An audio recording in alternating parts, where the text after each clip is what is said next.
এই এই এই পদা, ওঠ ওঠ, ভোর হয়ে এলো যে। আজ থেকে নতুন উদ্যমে কাজে লেগে পড়তে হবে। তাড়াতাড়ি উঠে রসের মিষ্টিগুলোতে নতুন কিনে আনা পাউডারগুলো মিশিয়ে দে দেখি। আর চিনির রস ফুটিয়ে নামাবার সময় নতুন কিনে আনা ফুড কালারগুলোও মিশিয়ে দিবি, বুঝেছিস? মিষ্টি করা হয়ে গেলে রসে ডুবিয়ে রং করে আলাদা আলাদাভাবে রেখে দিবি। আর পাউডারের প্যাকেটগুলোতে একবার চোখ বুলিয়ে নে, কোনটার কোন স্বাদ ওই মোড়কের গায়ে লেখা আছে। একটা খদ্দেরও যেন আজ ওই ভোলার দোকানে না যেতে পারে, সেই চেষ্টাই চালাতে হবে, বুঝলি? ওখানকার সব বাধা ধরা খদ্দেরগুলোকে টেনে আনা তোরই কাজ। সকাল থেকেই নতুন মিষ্টি বেচতে শুরু করে দেব, আর তুই মাথার মধ্যে থেকে খদ্দের টেনে আনবি। শিলপাড়া গ্রামের বাসিন্দা বিষ্ণুচরণ ঘোষ জাত ময়রা। গ্রামের প্রবেশপথের রাস্তার মোড়ে সে এক বিরাট বড় মিষ্টির দোকান দিয়েছে। কাচের ভেতর থরে থরে সাজানো নানা রকম মিষ্টির বাহার। তবু সবাই কেন যে তার দোকান ছেড়ে আজকাল ভোলা ময়রার দোকানে মিষ্টি খেতে ভিড় করছে, কিছুতেই তা বিষ্ণুচরণ বুঝতে পারছে না। একদিন সকালে দোকান খুলে বসে বসে উপায় ভাবতে থাকে। কিছুক্ষণ পর ঠাকুরের কাছে ধূপ ধুনো দেখিয়ে বলে, তোমার এই অধম সন্তানের জয় মাতারা মিষ্টান্ন ভাণ্ডারেই যেন সকলে এসে ভিড় করে, তুমি দেখো মা। শোনো শোনো গ্রামবাসীরা, সবাই শোনো, বিষ্টু ময়রার দোকানে আজ থেকে মাত্র 5 টাকায় নানান স্বাদের রসের মিঠাই পাওয়া যাইবে। বিক্রি বাট্টা শুরু হয়ে গেছে, তোমরা হক করলে সময় মতন চইলে আইসো। মিঠাই পছন্দ হইলে বাবু কচুরিয়া জিলিপির ব্যবস্থাও করবেন সামনের হপ্তা থিকা। যারা এতদিন ভোলার দোকানে মিষ্টি কিনে খেত তারা সব আজ বিষ্টুর দোকানে এসে হাজির হলো। খবর পেয়ে পাড়ার মাতব্বর অঘর বারুজ্জও তার সাঙ্গপাঙ্গ নিয়ে বিষ্টুর দোকানের দিকে পা বাড়ালেন। কি ব্যাপার বলো তো বিলে, বিষ্টু হঠাৎ মিষ্টির দাম কমিয়ে দিল? কি যে কন কর্তা, কেন আবার? বিক্রি বাট্টা বাড়াবার জন্যই তো দাম কমাইছে। আজকাল তো দেহি মাসি তারায় বইয়া বইয়া যা দাম বাড়াইয়া রাখছিল, তাতে মাইনসের পোষাই তো কেমনে, সেইটা বিষ্টু একদিনে বুঝতেছে। ও হ্যাঁ বিষ্টু, শুনলাম তোমার দোকানে নতুন রকমের মিঠাই রেখেছ। কোথায় দাও দেখি, আমাদের 3 জায়গায় 2টো করে 2 রকমের মিষ্টি দাও, একটু চেখে দেখি। অনেক রকমের মিঠাই এনেছো দেখছি, সব কি শহর থেকে আনিয়েছো না নতুন কারিগর রাখলে? না গো খোদ্দা, শহর থেকে আনিনি, আর নতুন কারিগরও রাখিনি। ওই পদাকেই সব নিজে হাতে ধরে শিখিয়েছি। অঘর বারুজ্জে মিষ্টি খেয়ে তোফা বলে উঠে পড়ল। সাগরেদ বিলে আর কালু খাসা মিঠাই বলে অঘরের সাথে দোকান থেকে বেরিয়ে এলো। পথে অঘরের সাথে সরোজের দেখা হয়ে গেল। সরোজের বাড়িতে আত্মীয় এসেছে, তাদের জন্য মিষ্টি কিনতে যাচ্ছিল। অঘর বারুজ্জে মাতারা মিষ্টান্ন ভাণ্ডারের প্রশংসা করে বলল, বিষ্টুর দোকানে যা সরোজ, মাত্র 5 টাকায় ভালো ভালো মিঠাই পাবি। বলো কি অঘোরদা, যাই তাহলে ওখান থেকেই নিয়ে আসি। বিষ্টুদা, তোমার দোকানে বলে নতুন নতুন রসের মিষ্টি এসেছে, সব রকমের 4টি করে এক হাঁড়িতে দাও দেখি। ঘরে কুটুম এসেছে, আর আমারেও 4টি দাও দেখি, একটু চেখে দেখি। হ্যাঁ অবশ্যই, কুটুম যখন এসেছে তাহলে তুমি এই স্পেশাল মিষ্টিগুলো নিয়ে যাও। একটু দাঁড়াও, আমি পদাকে এখনই বানিয়ে দিতে বলছি।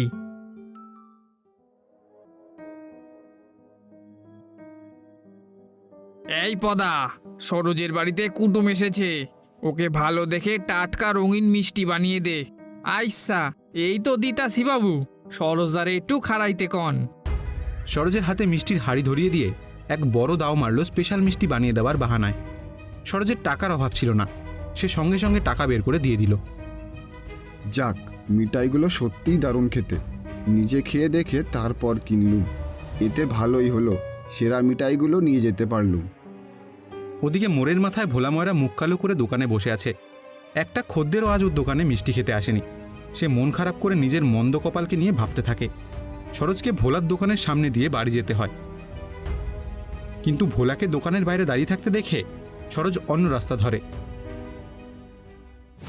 বাড়ি ফিরে কুটুমদের দামি দামি মিষ্টি খাইয়ে বেশ প্রশংসা পায় তাদের কাছে। সরোজের শ্বশুরমশাই হরিমোহন বাবু খুশি হয়ে বললেন, জব্বল মিষ্টি খাওয়ালে হে বাপ জীবন। তা কোন দোকানের মিষ্টি বলো দেখি?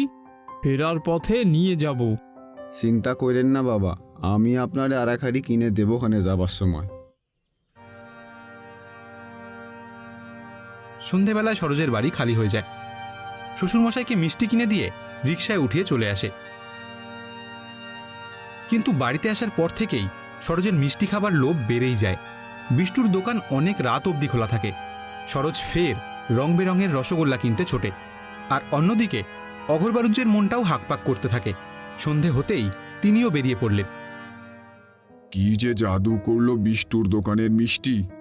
যাচ্ছি যখন 2-4টে কেন, হাড়ি ভর্তি কিনে নিয়ে আসবো বাড়ির সকলের জন্য।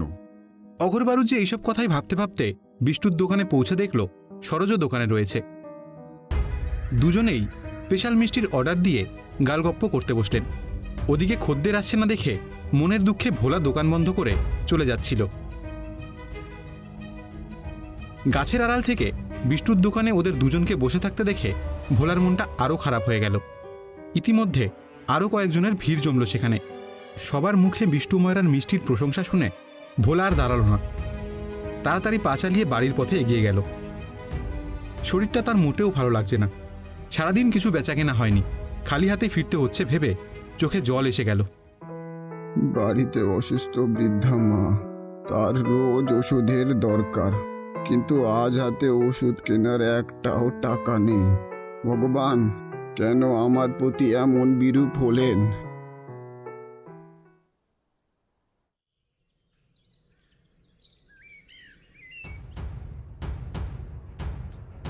যাই, ঘুম আসছে না যখন, হাঁড়ি খুলে আরো কয়েকখানা মিঠাই খেয়ে নিয়ে গিয়ে।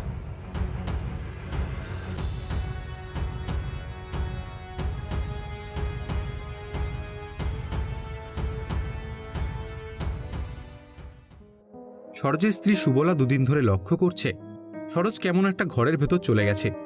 সংসারের দিকে তার মন নেই। কাজ থেকে ফিরে সবসময় একটা আচ্ছন্ন ঢুলুঢুলু ভাব করে ঘরে বসে ঝিমোয়।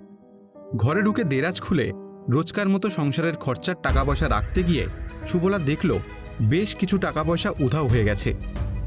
এ কি, 3 দিন আগেই তো উনি আমার হাতে 1000-5 টাকা দিয়ে আলাদা করে সরিয়ে রাখতে বললেন, ওখান থেকে খরচা করতে মানা করলেন।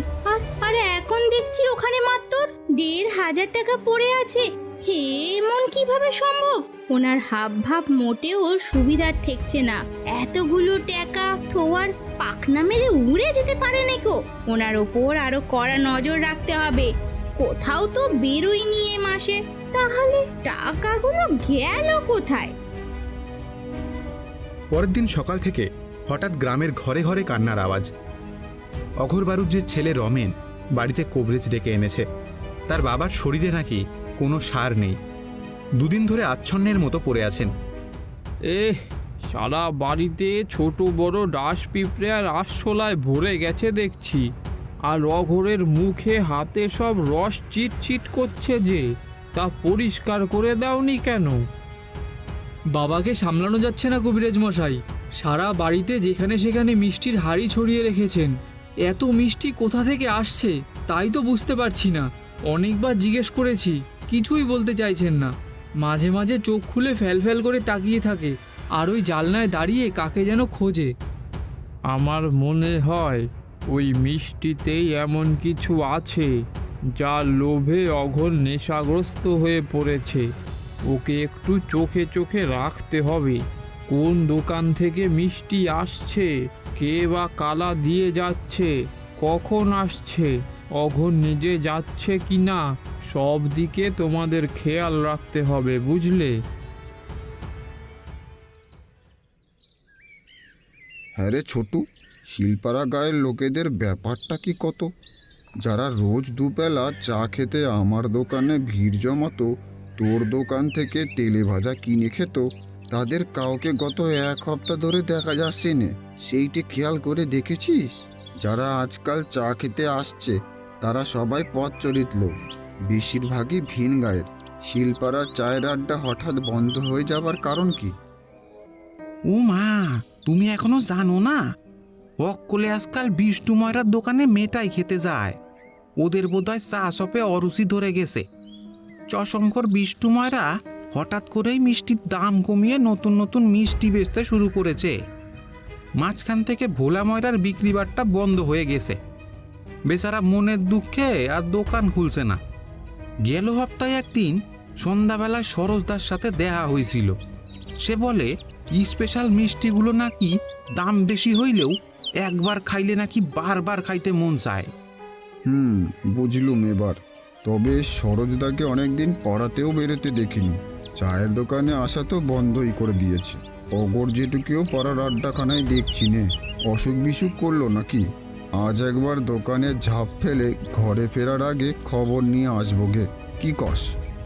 হ তাই সব দেখেই আসি তেনাদের দুজনকে।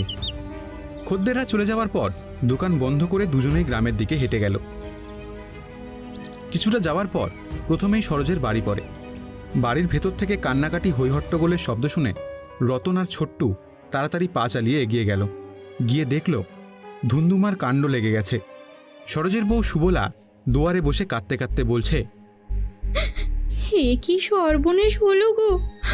আমার স্বামী হাঁড়ি হাঁড়ি মিঠাই গিলছে। রোজ কারি কারি টাকা পয়সা গচ্ছে যাচ্ছে গো। এ কি নেশায় ধরলো গো ওনাকে! সারাক্ষণ মিঠাই আর মিঠাই খাচ্ছে আর ঘুমে ঢলছে। কিন্তু কিন্তু মিঠাইগুলো আসছে কোত্থেকে তো কিছুই বুঝতে পারছি না বাপু। আগে তো তবু বাইরে বেরোতেন, কিন্তু এখন কয়েকদিন ধরে একেবারে ঘরে শোয়া হয়ে পড়ে আছেন। তাহলে মিঠাইগুলো আসছে কোত্থেকে? হোগো তোমায় কি পেঁচো ভূতে পেলো নাকি গো? হে যে ভুতুড়ে ঘটনা গো, ভুতুড়ে ঘটনা, কি হবে? রতনার ছোট্টু সব দেখে শুনে অবাক হয়ে গেল। কয়েকজন পাড়াপড়শি সরোজকে নিয়ে আলোচনায় ব্যস্ত হয়ে রয়েছে। সবাই সুবলাকে ঘিরে ধরে দাঁড়িয়ে আছে। কিছু লোক সরোজকে দেখতে ঘরের ভেতর চলে গেল। কি সাংঘাতিক ব্যাপার! মিঠাই আসছে কোত্থেকে? সরোজদা তো সত্যি সত্যিই অনেক দিন ধরে বাড়িতে বসে আছে। নেশা ধরেছে? তাহলে মিঠাই কে দিয়ে যাচ্ছে? বিষ্ণুপদাকে দিয়ে লুকিয়ে চুরিয়ে পাঠাচ্ছে না তো? নাকি সত্যিই ভূতে পেয়েছে? ভুতুড়ে কারবার? তাহলে তো বিষ্ণু ওঝাকে ডাকতেই হয়। রতনদা, ব্যাপারখান বেশ গোলমেল ঠেকতেছে আমার মনে হয় এইসব ভুতুরে কাণ্ড নয়, অন্য কিছু ব্যাপার আছে। চলো একবার অগর জ্যাঠার বাড়ি যাই, দেখি তিনি কেমন আছেন। হ্যাঁ তাই চল, ডেকে আসি জ্যাঠাকে। শিলপাড়ার বাকিরা এত চুপচাপ কেন বলতো? দেখ কেমন ঝিম মেরে বসে আছে। এদেরও কি ঘরে কিছু অঘটন ঘটেছে? সরোজের বাড়ি থেকে বেরিয়ে দুজনে অঘোর বারুজ্যের বাড়ির দিকে হাঁটা দিল। লোকটার কি হলো বলো তো? কাজকর্মে মন নাই, খালি ঘুমায় আর মিঠাই খায়। দেখলে রতনদা, এদের সবার বাড়িতেই একই ঘটনা ঘটছে। এ কোনো ভুতুরে ঘটনা নয়। কিন্তু ও কি, অগরজাটার ঘরে তালা ঝুলছে কেন? দিন দুপুরে কোথায় গেল সবাই মিলে? উমা, তাই তো রে, বেটারা বাড়ি শুদ্ধ কোথায় গেল? এমন তো কখনো দেখি নাই। কেউ না কেউ বাড়িতে থাকতো। কোনো বিপদ আপদ হলো না তো? অঘোর বারুজ্যের বাড়িতে তালা দেখে তারা ফিরে আসছিল। এমন সময় অঘোর বারুজ্যের সাগরেদ বিলের সাথে তাদের দেখা হয়ে গেল। বিলেকে জিজ্ঞেস করতেই সে একটা খারাপ খবর শুনিয়ে বলল, কর্তা মশাইকে হাসপাতালে ভর্তি করতে হয়েছে। একেরে জমি মানছে টানাটানি। কয়েকদিন ধরে খালি মেটাই খেতে চাইতো, অন্য কোনো খাবারের রুচি ছিল না। কোত্থেকে লুকিয়ে চুরিয়ে হাড়ি হাড়ি মেটাই পেত কে জানে। সেই মেটাই খেয়ে আফিমের নেশার মতো সারাক্ষণ ঝিমিয়ে থাকতো। এই বয়সে এসব কি সত্যিই হয়? পেটের ব্যাময় ধরলো, আর সাথে জ্বর আর ভেদ বমি। ছেলেমেয়েরা সকালে হাসপাতালে নিয়ে গেল। ডাক্তারবাবুরা সঙ্গে সঙ্গে ভর্তি করে নিয়েছে। রতনাথ ছোট্টু বিলেকে সাথে নিয়ে কিছু দরকারি কথা বলার জন্য আবার নিজেদের দোকানে চলে এলো। আমি ভাবছি হাতে নাতে ধরার কথা। আজ রাতেই হাটে হাড়ি ভাঙবো। রাত 10টা বাজলেই লোকজন জড়ো করে তোদের এই দোকানের পিছনে দাঁড়িয়ে থাকিস। আমি শীষ দিতেই ছুটতে চলে আসবি। রতনাথ ছোট্ট লোক জড়ো করতে থাকে। কয়েকজন পথচলিত গ্রামবাসী ও আশেপাশের দোকানদার আর কয়েকজন খদ্দেরকে ডেকে দলভারী করতে থাকে তারা। আগে কর্তারা, দাদারা, ভাইটি, আজ আপনাদের কাছে একটা সাহায্য চাইছি। শিলপাড়া গায়ের ঘরে ঘরে বিপদ। আপনারা নিশ্চয়ই জানেন আজ একটা বিরাট কাণ্ড হবে। রাতের বেলায় 10টা নাগাদ যখন হক করে দোকানের ঝাঁপ ফেলে দেবে, চারদিক অন্ধকার শুনশান হয়ে যাবে, একটিবার এখানে চলে আসবেন। আমরা এই দোকান ঘরের পেছনে ঘাপটি মেরে থাকব। গাছের আড়ালে বেশ কয়েকজন লোক এসে হাজির হলো। চারপাশে ঘুটঘুটে অন্ধকার, রাস্তায় একটা লোকও নেই, শুধু বিলে একা রাস্তা দিয়ে হেঁটে যাচ্ছে উল্টো দিকের দোকানের আড়ালে একটা পাকা বাড়ির দিকে।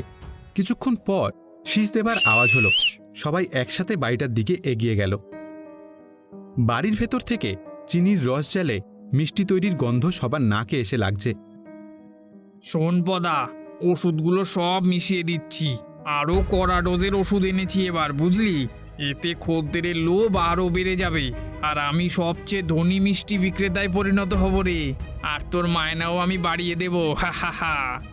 মিষ্টিগুলো রেডি হলে রোজকের মতন আমার খদ্দেরের বাড়িতে গিয়ে চুপি চুপি হাঁড়িগুলো রেখে আয়। পাড়ার সবাই এতক্ষণে ঘুমিয়ে পড়েছে, খদ্দেররা শুধু মিঠাই খাওয়ার অপেক্ষা করেই আছে।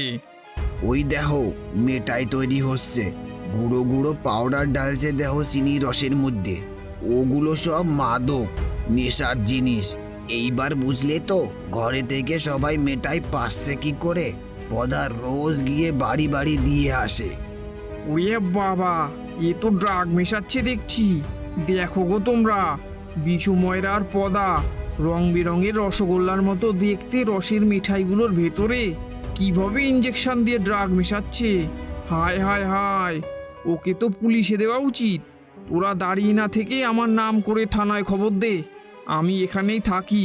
হাড়বজ্জার দুটো পালাবার চেষ্টা করলে রং ধোলাই দিয়ে একেবারে স্বর্গে পাঠিয়ে দেব। ভগবানের মার তো আছেই, আর তার সাথে জনতার মার কাকে বলে এবার বুঝবে বাছাধনরা। ঘরের বাইরে লোকজনের আওয়াজ পেয়ে বিষ্টু আর পদা ভেগে যাবার চেষ্টা করলো, কিন্তু ততক্ষণে লোকজনেরা লাঠিসোঁটা নিয়ে সারা বাড়ি ঘিরে ফেলেছে। পালাতে যেতেই ওদের ধরে ফেললো সবাই। কয়েক ঘা লাঠির বাড়ি খেতেই ওদের অবস্থা খারাপ হয়ে গেল। আর মেরো না, আর মেরো না আমায়, আমি এবার মরেই যাব। আর এমন খারাপ কাজ আমি কখনো করব না। লোভে পড়ে এমন কাজ করে ফেলেছি। এই আমি নাক মলছি, এই কান মলছি, আমাকে ছেড়ে দাও। যাও যাও, আর মাপ চাইতে হবে না। তোমায় আমরা চিনে গেছি। তোমার এত লোভ, এতগুলো মানুষের ক্ষতি করে এখন ন্যাকামো করছো। যাও মামার বাড়িতে গিয়ে জামাই আদর খেয়ে এসোগে। গায়ে রুলের বাড়ি পড়লে সব 2 নম্বরই ব্যবসা বেরিয়ে যাবে। মিষ্টিতে ড্রাগ মিশিয়ে খদ্দের টেনে মাঝখান থেকে বেচারা গরিব ভোলা ময়রার ব্যবসাটা লাটে তুলে দেওয়া লজ্জা করে না তোমার? স্যার, ওই শয়তান আরও স্বর্গেরটাকে ধরে নিয়ে যান এবার। আসুন বিট্টুবাবু, হাজতবাস করুন গিয়ে। আপনার বেঁচে থাকার আর পথ নেই। যাবজ্জীবনের ব্যবস্থা করে দেব। সারা জীবন জেলের ভাতই খাবেন। আপনার মতন খুনি শয়তানকে গ্রামবাসীরা পিটিয়ে মেরে ফেললেই আমরা বেশি খুশি হতাম। পুলিশ জিপে বিষ্টু আর পদাকে তুলে নিয়ে চলে যায়। সবাই খুব আনন্দ করে যে যার বাড়ি ফিরে গেল। পরের দিন সকালে সবাই ভোলা ময়রার বাড়িতে গিয়ে হাজির হয়। চল ভোলা, আজ তোর দোকানটা খোল।